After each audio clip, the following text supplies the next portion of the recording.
je reviens justement à l'échec de Munich, dans lequel je découvre, en décortiquant cette opération, 1, que les gens ont pas été volontaires, ont été volontaires mais pas préparés pour certains, d'autres pas. Par exemple, on a décidé, on n'avait jamais formé de tireurs d'élite à l'époque, donc on a pris des gens qui faisaient de la chasse ou du tir dans des centres de tir, dans des clubs de tir. Et on a pris une espèce de commando qui devait jouer le rôle d'un équipage pour leurrer le commando du FPLP. Ils étaient 8 Palestiniens dans ce commando et à ce moment-là, les neutraliser.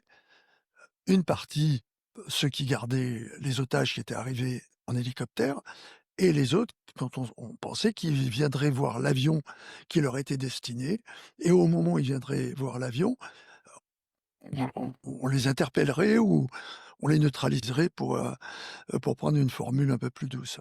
Sauf que le commando, entre guillemets, faux équipage dans l'avion, ils ont fait un mini powo, ils ont dit: «Oh là, ce qu'on nous demande, c'est infernal, on n'est pas capable de faire ça» et ils sont partis, sans rien dire à personne.